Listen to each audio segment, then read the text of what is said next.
बचपन से सपना संजोया, बड़े होकर सरकारी बाबू बनेंगे। कड़ा संघर्ष किया, कड़ी स्पर्धा का सामना किया, परंतु कभी नंबरों ने साथ नहीं दिया तो कभी किस्मत ने। फिर एक ऐसा समय आया जब मेहनत रंग लाई, नंबरों ने भी साथ दिया, किस्मत ने भी साथ दिया, लेकिन जिस स्थान को पाने के लिए आपने क्या कुछ नहीं किया, वह स्थान आपसे एक व्यक्ति यह कहकर ले जाता है कि यह मेरे लिए आरक्षित है। कैसा महसूस होगा आपको? आपकी खुशी क्षण भर में बेकाबू गुस्से में बदल जाएगी ना। और मन में फिर एक सवाल पूछेगा कि अगर मैं योग्य हूं तो ये भेदभाव क्यों? आरक्षण तो शत्रु मात्र प्रतीत होने लगा होगा और यहां से शुरू होगी राजनीति। और आज इसी कारण मैं आरक्षण स्वयं इस मंच पर आया हूं यह बताने कि मेरा उद्देश्य समानीकरण का था, भेदभाव बढ़ाने का नहीं। मेरा उद्देश्य मेरे दलित समाज को उनका हक दिलाने का था, जो मैंने पूरा भी किया।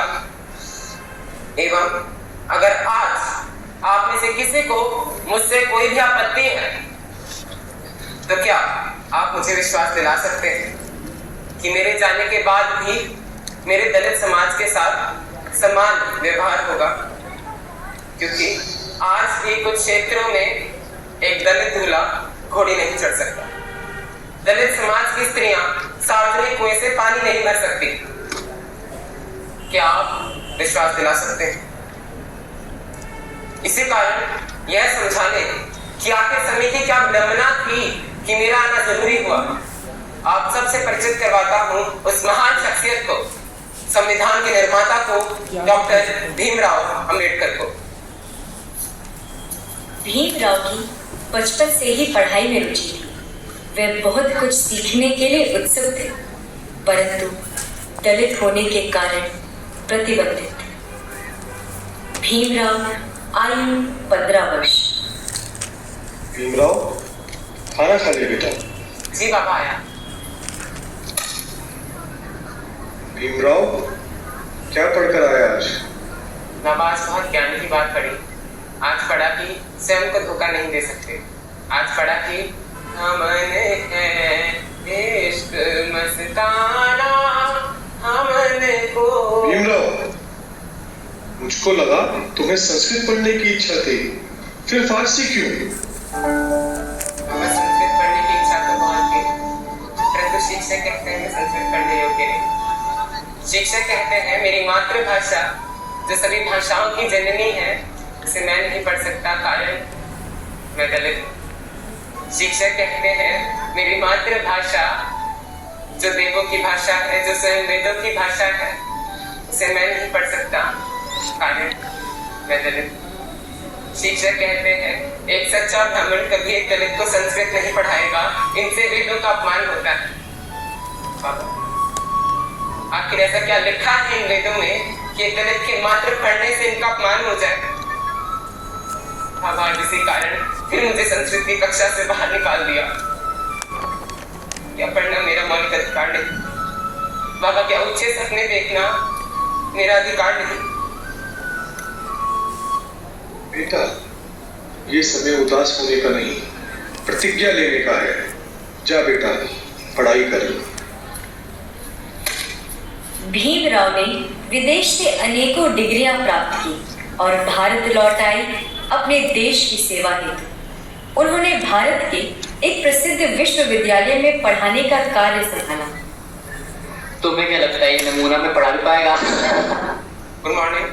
This is Professor Bhimrao Ambedkar and I will be teaching you political economics for this complete session. As far as my qualifications are concerned, I am doing my 3rd year of PhD and the topic of my thesis is the history of India.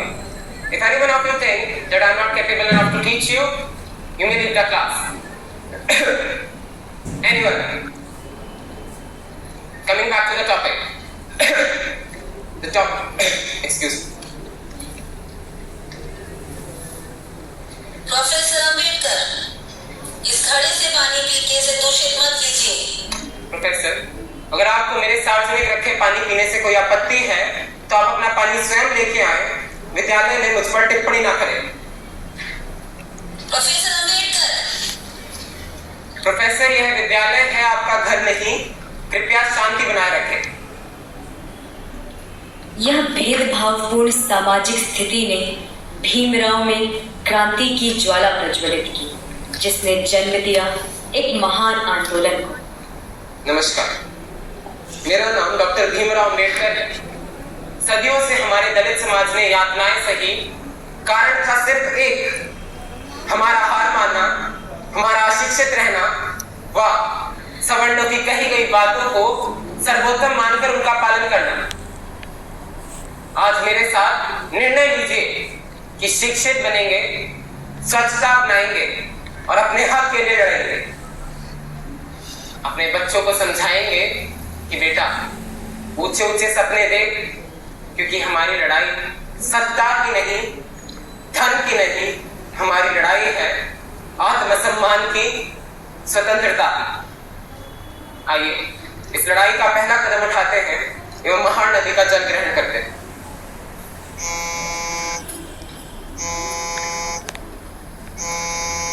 ना ये पानी घृत है, ना इसे पीकर मैं अमर होऊंगा, परंतु यह कार्य कर कर हम एक चीज जरूर साबित कर देंगे कि हम भी इंसान हैं और हमारा भी ये मौलिक अधिकार है। और इस इंसाफ की लड़ाई में जीत सिर्फ हमारी होगी। भीमराव ने दलित समाज के लिए गोलमेज सम्मेलन में आरक्षण की मांग की और अंततः उनके प्रयास सफल हुए। B.R. अम्बेडकर ने संविधान की रूपरेखा बनाने में एक महत्वपूर्ण भूमिका निभाई। अंततः वह दिन आ ही गया जब संविधान की रूपरेखा को सभा में राष्ट्रपति के समक्ष प्रस्तुत किया गया। आदरणीय राष्ट्रपति व सभी सदस्यगण, मैं ड्राफ्टिंग कमेटी के अध्यक्ष के रूप में आपके समक्ष संविधान की रूपरेखा प्रस्तुत करता हूं, जिसमें मेरा छोटा सा योगदान है। कृपया इस पर विचार करें। आपका योगदान हमारे लिए बहुत ही मूल्यवान है। डॉक्टर भीमराव अम्बेडकर, आप संविधान पर कुछ टिप्पणी करना चाहेंगे? आज मैं यहाँ संविधान की अच्छाइयां नहीं गिनाऊंगा, परंतु एक चीज जरूर कहूंगा। एक अच्छा संविधान बुरा साबित हो सकता है अगर उसे इस्तेमाल में लाने वाले लोग बुरे हों, और एक बुरा संविधान अच्छा साबित हो सकता है अगर उसे इस्तेमाल में लाने वाले लोग अच्छे हों। आज मैं भविष्य में एक ऐसा अखंड भारत देखता हूं जहां मेरे दलित समाज को हक मिलता।